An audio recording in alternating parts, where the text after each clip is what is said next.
Video చూసే ముందు మిగతా 5 పార్ట్స్ చూసి అప్పుడు ఈ వీడియో చూడండి. మీకు ఈ కథ పూర్తిగా అర్థమవుతుంది. ఇది ఎక్కడ వచ్చిన చిక్కుకున్నాను అని మనసులో అనుకున్నాడు వంశీ. వీరా, నీవు ఎక్కడ చిక్కుకోలేదు, నీవు ఇక్కడ నుండి క్షేమంగా బయటకి వెళ్ళగలవు అని చెప్పింది ఆ నాగకన్య. దీనమ్మ, దీని మనసులో మాట కూడా తెలిసిపోతున్నాయా అని లోపల తిట్టుకున్నాడు వంశీ.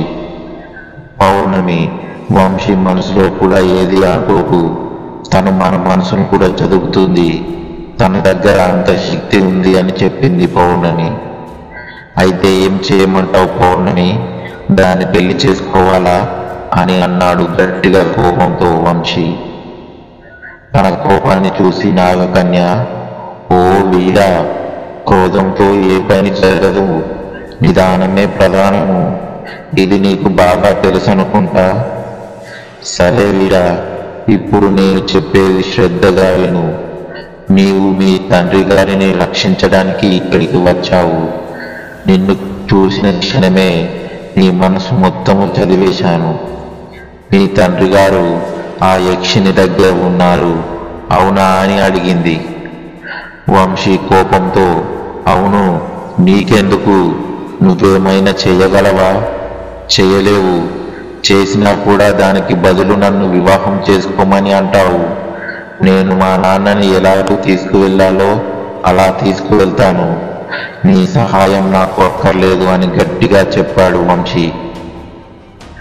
ఆ నాగకన్య గలగలా నవ్వుతూ, తను నవ్వుతూ ఉంటే నది పారుతున్నట్టు శబ్దం వస్తుంది. ఆ నాగకన్య నవ్వులో, వీరా, నాకు నువ్వు చాలా బాగా నచ్చావు, కల్లా కపటం ఎరుగని నీ మనసు చాలా స్వచ్ఛమైనది, నీ మనసు నాకు చాలా బాగా నచ్చింది. వీరా, ఇక్కడి నుండి నువ్వు వెళ్ళవచ్చు అని చెప్పింది. ఆ మాట విని ఏమన్నావో అన్నాడు వంశీ. వీరా, నీవిక్కడి నుండి వెళ్ళవచ్చు అని అన్నాను అని చెప్పింది నాగకన్య. అలా ఎలా వీళ్ళు అంటున్నావు హాస్పదంగా, అలా ఎలా వెళ్ళు అంటున్నావు, హాస్యంగా ఉన్నదా? దీని వెనకాల కూడా ఏదో మర్మం ఉంటుంది అని అన్నాడు వంశీ. అవును వీరా, ఉంది మర్మం. అది ఎన్నో యుగాల నుండి నేను ఇక్కడ ఉండి ఒక సర్పంగా ఈ శివాలయానికి, ఈ ప్రదేశాన్ని రక్షిస్తూ రక్షక బదులు రాళ్ళుగా ఉంటున్నాను. ఎన్నో వేల సంవత్సరాల తర్వాత నేను మానవ రూపాన్ని దాల్చాను. ఎందుకో తెలుసా? నీ చేతి స్పర్శ నా శరీరానికి తాకింది. నీవు చూసుకోకుండానే నా శరీరాన్ని తాకావు. నీ చేతి స్పర్శతో నేను ఎన్నో వేల జన్మల శాపం నుండి ఈ శివాలయం ముందు శివాలయాన్ని కాపాడుతూ ఉన్నాను. ఈరోజు నీ చేతి స్పర్శతో శాప విముక్తి రాణి అయ్యాను. ధన్యుణ్ణి మానవ, నీ మేలు జన్మ జన్మలకు మర్చిపోలేను. అందుకే నీ మనసు తెలుసుకుందామని నన్ను వివాహం చేసుకోమని చెప్పాను. ఎలాంటి ఆశలకు లోను కాక నీ మనసు పవిత్రమైనది. నీవు చేపట్టిన ఈ కార్యము తప్పక విజయం సాధించి కాక. చూడు వీరా, నీవు వెళ్తున్న చోటు యక్ష పర్వతం, చాలా చాలా ప్రమాదకరమైనది.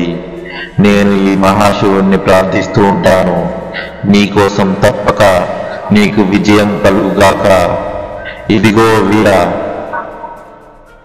ఆ నటరాజస్వామి విగ్రహం వెనకాల ఉన్న తలుపు తీసుకొని ఇక్కడి నుండి వెళ్ళుగాక. నేను నీతో రాలేను, లేకపోతే నీతో పాటు వచ్చేదాన్ని నిన్ను రక్షించుకోవడానికి. నేను ఇక్కడే ఉండి ప్రతి క్షణం నీ రక్షణ కొరకు వేడుకుంటూ ఉంటాను అని చెప్పి తన చేతిలో నుండి ఒక కంకణాన్ని తీసింది. వీరా, ఈ కంకణం నిన్ను రక్షిస్తుంది, ఇది నీ చేతిలో ధరించు. ఒక్కసారి ఈ కంకణాన్ని ధరించావంటే ఇంకా నీకు రక్షణ వలయంలో ఉన్నట్టే అని చెప్పింది నాగకన్య అపరాజిత. అప్పుడు వంశీ అంతా విని, అది కాదు నాగకన్య అన్నాడు. వీరా, నా పేరు అపరాజిత. నేను నాగలోకరాణి, నాగరాణి, నాగకన్య అపరాజితను. అపరాజిత అని నన్ను పిలువవచ్చు. ఈ పిలుపు మాత్రం నీ ఒక్కడికే వీరా అని చెప్పింది నాగకన్య అపరాజిత. సరే అపరాజిత, యక్ష పర్వతంలో చాలా ప్రమాదాలు ఉన్నాయి అన్నావు. వాటిని ఎలా దాటాలో చెప్పగలవా అని అడిగాడు వంశీ. చూడు వీరా, ఆ యక్షిని నీకోసమే ఎదురు చూస్తుంది. ఇది మాత్రం చెప్పగలను, అక్కడున్న ప్రమాదాలన్నింటినీ నీవు దాటుకుంటూ వెళ్తావు. ఎలాంటి ప్రమాదం జరగదని నీ చేతిలో ఉన్న ఆ కంకణం. వెళ్ళు వీరా, క్షేమంగా వెళ్ళి లాభంగా రా అని చెప్పింది నాగకన్య అపరాజిత. అప్పుడు వంశీ మరో మాట అన్నాడు. అడుగు వీరా అన్నది. రక్షణ నాకొక్కడికేనా? నా స్నేహితులు ఉన్నారు, వాళ్ళ గురించి ఏంటి అని అడిగాడు. అదే కదా నేను చెప్పింది, నీ మనసు చాలా పవిత్రమైనది. నీ గురించి కాదు, నువ్వు అందరి గురించి ఆలోచిస్తావు అని గలగలా నవ్వుతూ అందరికీ ఒక్కొక్క మాల ఇచ్చింది. అందరూ దీనిని కంఠంలో ధరించండి, ఎవరికి ఏ ప్రమాదం జరగదు అని చెప్పింది నాగకన్య అపరాజిత. వెంటనే అందరూ ఆ నాగకన్య దగ్గర సెలవు తీసుకొని ఆ శివలింగం వెనుక ఉన్న నటరాజస్వామి విగ్రహం వెనకాల తలుపును వెళ్ళి గట్టిగా తెరిచారు. అప్పుడు అది తెరుచుకుంది. ఎదురుగా దట్టమైన అడవి కనిపించింది. అందరూ అందులో నుండి వెళ్తున్నారు. వంశీ ఒక్క నిమిషం నిలబడి వెనక్కి తిరిగి చూశాడు. ఆ నాగకన్య గలగలా నవ్వుతూ నిలబడి ఉన్నది. తను నవ్వి అక్కడి నుండి బయలుదేరాడు. ఎవరికి ప్రమాదం జరగదు అని చెప్పింది నాగకన్య అపరాజిత.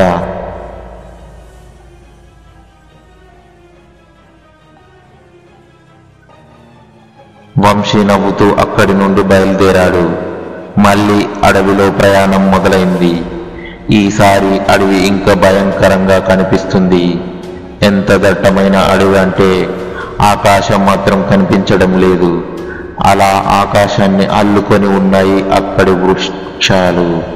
మిట్ట మధ్యాహ్నమే కారు చీకటి ఎలా ఉంది. ఆ అడవి అందరూ భయపడుతూ ఒకరి చేతులు ఒకరు పట్టుకొని చిన్న కాగడాను వెలిగించారు. ఆ కాగడ వెలుతురులో అలా ముందుకు వెళ్తున్నారు.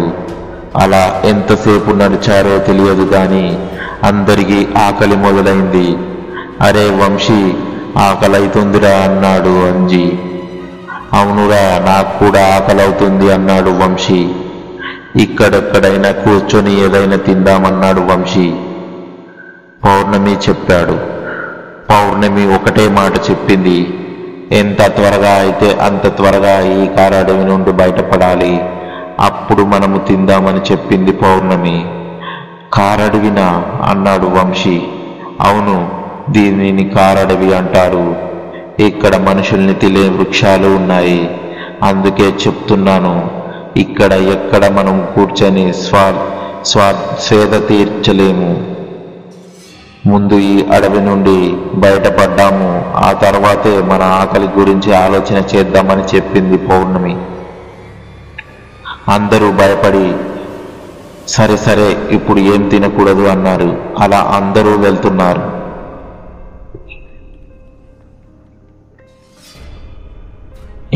ఇంకా దట్టమైన అడవిలా కనిపిస్తుంది.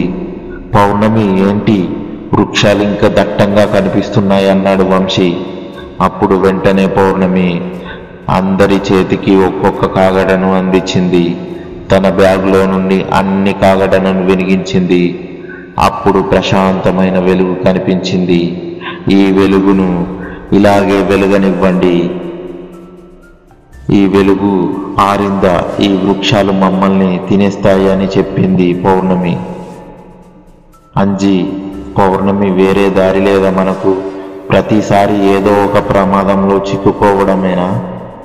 అయినా మన పని ఈ ప్రమాదం లేకుండా నడవలేము అని అన్నాడు. చూడు అంజీ, మనం వెళ్తున్నది ఎక్కడో తెలుసా? యక్ష పర్వతం. ఆ పేరును కూడా ఎవరు తలుచుకోరు. అంత ప్రమాదకరమైన పేరు. అంతే ప్రమాదకరమైన చోటు. అక్కడికి వెళ్ళాలంటే ఈ అడవిలో నుండి ఒక్కటే దారి, మరో దారి లేదు. భయపడకండి, పదండి, అందరం ఒకే దగ్గర ఉండి ఒకేసారి నడుద్దామని చెప్పింది. అందరికీ ధైర్యం ఇచ్చింది పౌర్ణమి. అలా నడుస్తూ వెళుతున్నారు. అందరూ భయం భయంగా అటు ఇటు చూసుకుంటూ. అప్పుడు సడన్గా గాలి వీచింది. అంతే, అందరి కాగడాలు ఆరిపోయాయి. అందరూ భయపడిపోయి, అరే వంశీ, ఏమైందిరా, ఎక్కడున్నావురా అని అరుస్తున్నారు.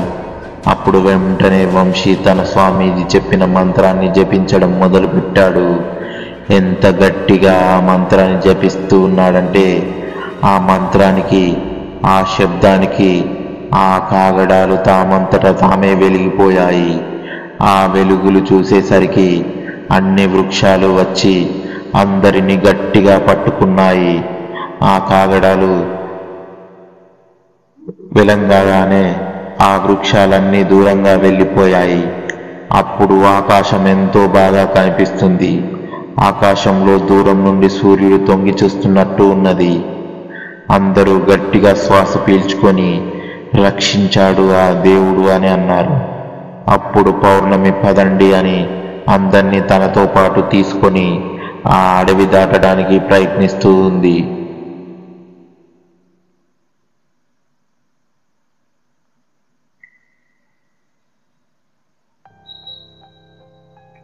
అలా గబగబా వెళ్తున్నారు.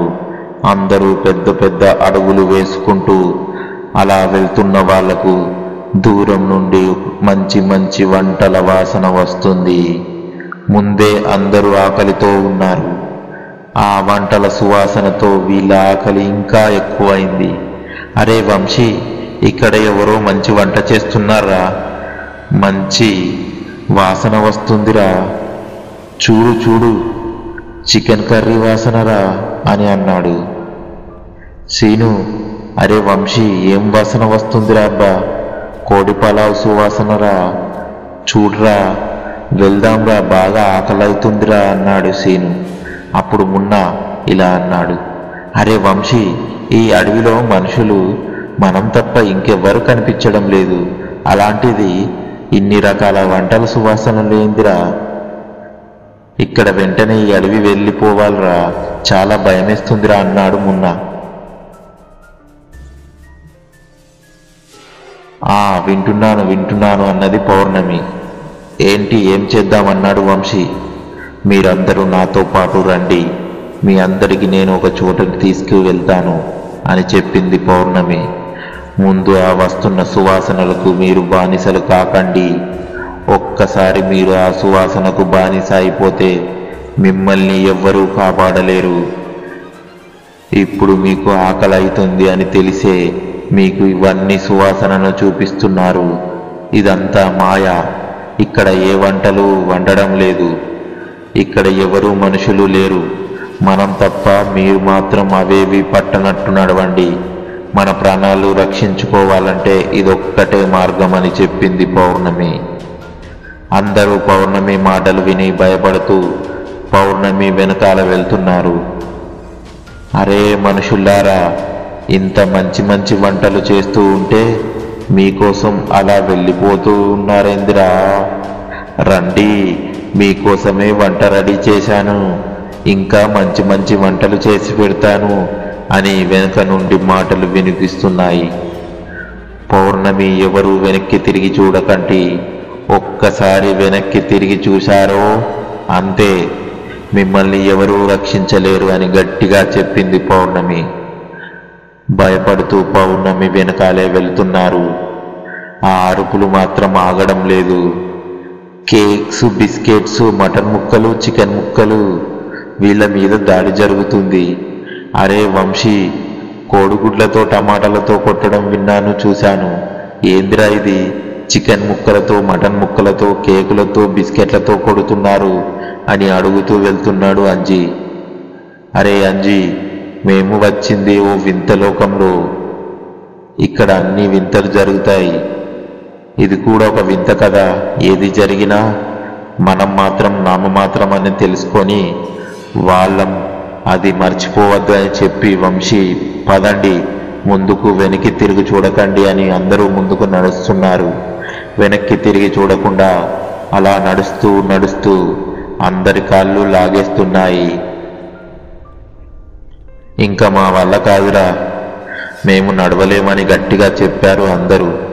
అప్పుడు పౌర్ణమి ఇంకొంచెం దూరం ఓపిక పట్టండి, నన్ను నమ్మండి, ఇక్కడే కొంచెం దూరంలో మా ఆంటీ ఇల్లు ఉంది అని చెప్పింది పౌర్ణమి.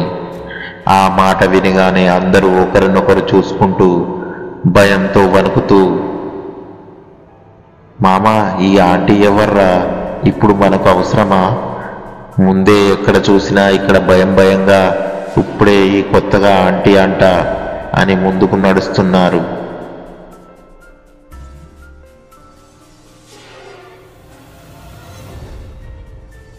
నడుస్తూ నడుస్తూ అందరి కాళ్ళు లాగేస్తున్నాయి.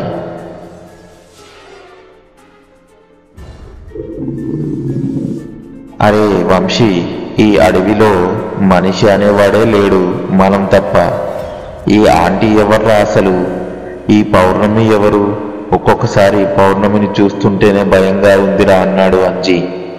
అప్పుడు వంశీ, చూడండి, ఇప్పుడు మనకు పౌర్ణమిని నమ్మి తీరాలి, ఇది తప్ప మనకు వేరే మార్గమే లేదు. అది కూడా పౌర్ణమి గురించి స్వామీజీ చెప్పారు, నాకన్నా ఎక్కువ నేను స్వామీజీని నమ్ముతాను. స్వామీజీ చెప్పిన వ్యక్తి పౌర్ణమి, అందుకే పౌర్ణమిని నమ్ముతున్నాను. అంజీ, భయపడవలసిన అవసరం లేదు, ఇన్ని చూస్తూ వస్తున్నాము, ఈ అడవిలో ఈ ఆంటీని కూడా చూసుకుందాము అని అన్నాడు వంశీ. అలా మాట్లాడుతున్నావేంటి వంశీ అన్నాడు అంజీ. వంశీ నవ్వుతూ అంజీ మెడ చుట్టూ చేతులు వేసి మాట్లాడుకుంటూ నడుచుకుంటూ వెళ్తున్నారు. కొద్ది దూరం నడిచాక మారుమూల చిన్న గ్రామం కనిపించింది. ఈ అడవిలో గ్రామమా అని అందరూ చూస్తున్నారు. అలా మెల్లగా గ్రామంలో నడుచుకుంటూ వెళ్తున్నారు. గ్రామంలో ఎవరి పనిలో వారు నిమిత్తమై ఉన్నారు. కొత్తగా కనిపిస్తున్న వీళ్ళని చూసి వాళ్ళ పనిని వదిలేసి వీళ్ళనే చూస్తున్నారు. వీళ్ళు కూడా ఆ అడవి మనుషులను చూస్తూ నడుస్తున్నారు. వాళ్ళ వేషధారణ చాలా విచిత్రంగా ఉన్నది. ఒంటి నిండా ఏదో రంగులు చుట్టుకొని మెడలో రకరకాల మాలలతో, తల మీద రకరకాల చెట్ల ఏళ్లతో చాలా వింతగా, చాలా అందంగా వీళ్ళందరినీ చూసి వంశీ పౌర్ణమిని ఇలా అడిగాడు. పౌర్ణమి, ఈ అడవిలో ఈ గ్రామం ఏంటి, ఇక్కడ మనుషులు ఉంటున్నారు ఏంటి, వీళ్లకు ఎలాంటి ప్రమాదం ఉండదా, ఈ అడవిలో ఎలా బ్రతుకుతున్నారు, ఎటు చూసినా ఏదో ఒక వింతలు ఉన్నాయి కదా, వీటి మధ్యన ఈ గ్రామము, ఈ మనుషులు ఎలా అని అడిగాడు వంశీ. పౌర్ణమి నవ్వుతూ, ఈ గ్రామం చాలా చాలా పురాతనమైన గ్రామం. వీళ్ళు తన గ్రామాన్ని వదిలి ఈ అడవి దాటి ఎక్కడికి వెళ్ళరు. ఈ అడవిలో కూడా వీళ్లకు వెళ్ళవలసినంత అడవిలో వీళ్లకు ఒక హద్దు అనేది ఉంటుంది. అడవిలో హద్దులు దాటరు, అందుకే వీళ్ళు సురక్షితంగా బ్రతుకుతున్నారు అని చెప్పింది పౌర్ణమి. ఇక్కడ మీ ఆంటీ ఉంటుందా అని అడిగాడు వంశీ. అవును వంశీ, ఇక్కడే మా ఆంటీ ఉంటుంది అని చెప్పింది పౌర్ణమి. నువ్వు ఏమి అనుకోనంటే ఒక్క మాట అడగనా అన్నాడు వంశీ. నవ్వుతూ అడుగు అంది పౌర్ణమి. మీ ఆంటీ అంటే ఎవరు తను అని అడిగాడు వంశీ. అప్పుడు పౌర్ణమి, వంశీ, ఈ గ్రామం మా అమ్మమ్మ వాళ్ళ గ్రామం. ఈ గ్రామం నుండి మా అమ్మను మా నాన్న గంధర్వ వివాహం చేసుకొని తీసుకువచ్చాడంట అని చెప్పింది పౌర్ణమి. అంటున్నావు అంటే నువ్వు మొదటిసారి వస్తున్నావా అని అడిగాడు వంశీ. అరే, ఇంత బాగా ఎలా అర్థం చేసుకుంటావు? అవును, నేను మొదటిసారి వస్తున్నా ఇక్కడికి. మా ఆంటీ నన్ను గుర్తుపడుతుందో లేదో తెలియదు. ఈ గ్రామాన్ని, గ్రామ ప్రజలు నాకు తెలియదు. నేను మీలాగే ఇక్కడ కొత్తగా చూద్దాం, ఏం జరుగుతుందో అదే జరుగుతుంది అని అన్నది పౌర్ణమి. మరి నువ్వెలా గుర్తుపడతావు మీ ఆంటీని అని అడిగాడు. అది కూడా తెలియదా? మా అమ్మ పేరు చెప్పి చూస్తాను, గుర్తుపడితే గుర్తుపడతారు, లేకపోతే లేదు అని చెప్పింది పౌర్ణమి. అలా వెళ్తూ వెళ్తూ ఒక దగ్గర ఆగి అక్కడున్న ఒక వ్యక్తిని ఇలా అడిగింది పౌర్ణమి. పుడమి గూడెం తెలుసా అని అడిగింది. అడవి తల్లి పేరు ఏంటి అని అడిగాడు ఆ వ్యక్తి. అప్పుడు పౌర్ణమి మా అమ్మమ్మ పేరు అడుగుతున్నాను అని చెప్పింది. చెప్పు మరి అన్నాడు వంశీ. ఇది బాగుంది, నాకు జ్ఞాపకాలము లేదు అన్నాను.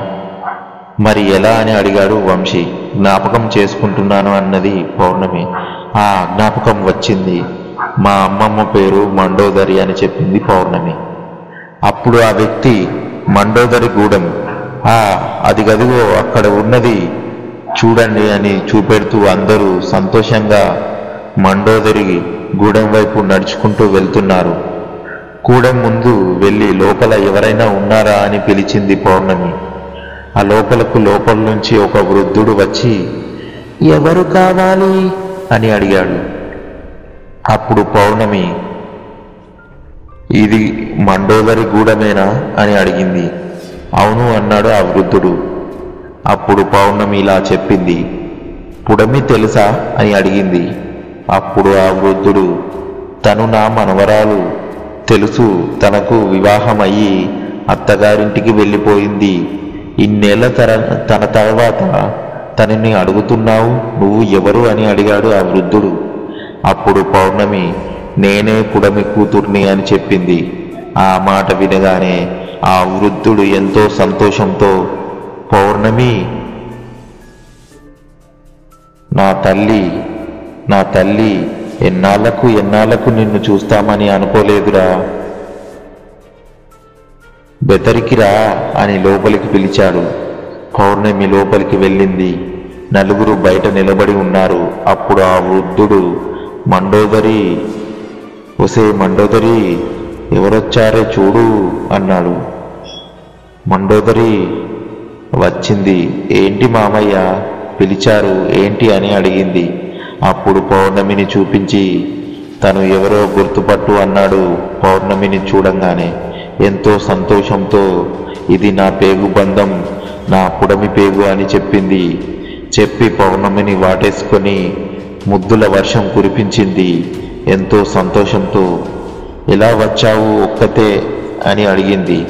లేదు అమ్మమ్మ, నాతో పాటు నా మిత్రులు వచ్చారు అని చెప్పింది. ఏరి అని అడిగింది మండోదరి. వాళ్ళు బయట ఉన్నారు, పిలుస్తాను అని చెప్పింది పౌర్ణమి. అన్నట్టు అమ్మమ్మ నన్ను ఎలా గుర్తుపట్టారు అని అడిగింది పౌర్ణమి. పిచ్చిదానా, నీవు నా పేగు నా పుడమి, తల్లి లక్షణాలు నీలో కల్పించాయి. చూడు తల్లి, మా గూడెంలో మా వంశంలో ఒక్కొక్కరికి గుర్తుపట్టే అంత శక్తి మనలో ఉంటుంది. ఇది నీకు అర్థం కాదు, కానీ మీ అమ్మమ్మలో ఉన్న శక్తులు నీలో, నీ అమ్మలో ఉన్నాయి. నాకు అలా కనిపించాయి. మీ అమ్మ మా గూడెంలో ఉన్న వాళ్ళని వివాహం చేసుకోకుండా బయటివాడైన మీ తండ్రిని చేసుకుని గంధర్వ వివాహం చేసుకొని వెళ్ళింది. అందుకే మేము మీ దగ్గరికి రాలేకపోయాము, నిన్ను చూడలేకపోయాము. మరలా మీ అమ్మ గూడానికి రాలేకపోయింది. ఒక సామాన్య మానవుడికి వివాహం చేసుకుంది మీ అమ్మ అని చెప్పింది మండోదరి. అప్పుడు పౌర్ణమి సామాన్య మానవుడంటే అని అడిగింది. మీరు మానవులు కారా అని అడిగింది. మేము మానవులమే, కానీ మీ తండ్రిలాగా కాదు. మేము మండోదరి వంశానికి చెందిన వాళ్ళము. మాలో ఎన్నో కొన్ని అద్భుత శక్తులు ఉన్నాయి. అందుకే మేము ఈ అడవిలో రకరకాల మృగాల మధ్య, భయంకరమైన కారడవిలో మధ్య జీవిస్తున్నాము. నీకు ఒక్క మాట తెలుసా? మా వంశం తరతరాలుగా ఆ మహదేవ్ శక్తి భక్తులం. ఆ మహదేవ్ దయ వల్ల మేము ఈ అడవిలో జీవిస్తున్నాము. మా జీవితకాలం చాలా పెద్దది, ఒక్కొక్కరం 500 ఏళ్ళు బ్రతుకుతాము అని చెప్పింది మండోదరి. అప్పుడు పౌర్ణమి మరి అమ్మ ఎందుకు అంత త్వరగా చనిపోయింది అని అడిగింది. ఆ మాట విన్న మండోదరి, మీ అమ్మ మీకు మాత్రమే చనిపోయింది, మాకు ఇంకా బ్రతికే ఉంది బిడ్డ అని చెప్పింది. పౌర్ణమికి అసలు అర్థం కాలేదు. అమ్మమ్మ అర్థమైనట్టు చెప్పండి అని చెప్పింది పౌర్ణమి. అప్పుడు మండోదరి సరే సరే చెప్తాను, ముందు నీ మిత్రులను లోపలికి పిలువు, వాళ్ళు బాగా ఆకలిగా ఉన్నారు, అందరి ఆకలి తీరాక మాట్లాడుకుందామని చెప్పింది. సరే అమ్మమ్మ అని వెళ్ళి అందరినీ లోపలికి పిలిచింది పౌర్ణమి. అందరూ లోపలకు అడుగు వేశారు. లేదు, ఆ లోపలంతా చూసి ఆశ్చర్యపోయారు. బయట నుండి సామాన్య గుడెంలో కనిపించే గుడెం కాదు, ఒక పెద్ద కోట ఎలా ఉంది. అది చూసి పౌర్ణమి ఇలా అడిగాడు వంశీ. పౌర్ణమి, ఇదేంటి, బయట నుండి చిన్న గుడిసెలా కనిపిస్తుంది, లోపల చూస్తే ఒక రాజకోటలా ఉంది, ఇదంతా ఏంటి అని అడిగాడు. అప్పుడు పౌర్ణమి, వంశీ, ఇక్కడ చాలా విచిత్రాలున్నాయి, అన్నీ తెలుసుకుంటాను, మీరు ముందు భోజనం చెయ్యండి, అందరికీ బాగా ఆకలిగా ఉంది కదా అని చెప్పింది. అందరూ వెళ్ళి కాళ్ళు చేతులు కడుక్కొని వచ్చారు. వచ్చి భోజనానికి చూసి ఆశ్చర్యపోయారు. ఒక పెద్ద డైనింగ్ టేబుల్ ఉంది, దాని మీద రకరకాల వంటకాలు. అవన్నీ చూసి ఒకరి ముఖాలు ఒకరు చూసుకున్నారు. పౌర్ణమి, ఇది నిజమేనా అని అడిగాడు అంజీ. పౌర్ణమి గట్టిగా నవ్వింది. అయ్యో, ఇవన్నీ నిజమే, ముందు అందరూ భోజనం కానివ్వండి అని చెప్పింది. అందరూ డైనింగ్ టేబుల్ మీద కూర్చొని ఎంతో ఆనందంతో భోజనం చేశారు. అందరూ, అంజీ, అమ్మయ్యా, చాలా రోజులకు కడుపు నిండా భోజనం తిన్నాను అన్నాడు. ఇదంతా పౌర్ణమి నీ వల్లనే, ఈ అడవిలో అడవి పాలైపోతామేమో అనుకున్నాము, ఇంకా ఇలాగే ఉంటే చచ్చిపోయే వాళ్ళము. వంశీ కోపంగా చూసి, ఏరా, మీ అందరికి నేను పళ్ళు ఇస్తూనే ఉన్నాను కదా, తింటూనే ఉన్నారు కదా, ఏం తిననట్టు మాట్లాడుతున్నావేంట్రా అన్నాడు వంశీ. అవును, అదే దాన్ని తిండి అంటారా అని అన్నాడు వంశీ. సరే, ఈసారి ఆకలైనప్పుడు నీకొక పండు కూడా ఇవ్వను, మేమే తింటాం, సరేనా అన్నాడు వంశీ. అందరూ నవ్వులతో ఆ గదంతా దద్దరిల్లిపోయింది. అప్పుడు అక్కడికి మండోదరి వచ్చింది. అందరూ సంతోషం చూసి తను సంతోషపడుతూ, తిన్నారా అందరి కడుపులో నిండాయా, హాయిగా నిద్రపోండి అని చెప్పింది మండోదరి. అప్పుడు అంజీ, అమ్మమ్మ, ఒక మాట అడగవచ్చా అన్నాడు. అడగవయ్యా అన్నది మండోదరి. ఈ అడవిలో ఇన్ని రకాల వంటకాలు ఎలా చేశారు, ఇన్ని పదార్థాలు ఎలా దొరికాయి వంట చేయడానికి అని అడిగాడు అంజీ. వంశీ, ఇప్పుడు వీడికి కడుపు నిండింది కదా, ఆ కడుపు నిండా ప్రశ్నలే ఉంటాయి, వీడి మాటలకు కంగారు పడకండి అమ్మమ్మ గారు, వీడు ఇలాగే పిచ్చి ప్రశ్నలు వేస్తాడు, మీరు ఏం సమాధానం ఇవ్వనవసరం లేదు అన్నాడు వంశీ. ఇంకా ఉంది. ఈ వీడియో నచ్చినట్లయితే లైక్ చేసి సబ్స్క్రైబ్ చేసుకోండి. మీకేమనిపించిందో కామెంట్ చేయండి. నెక్స్ట్ పార్ట్ కోసం వెయిట్ చేస్తూ ఉండండి. Thank you for watching our videos.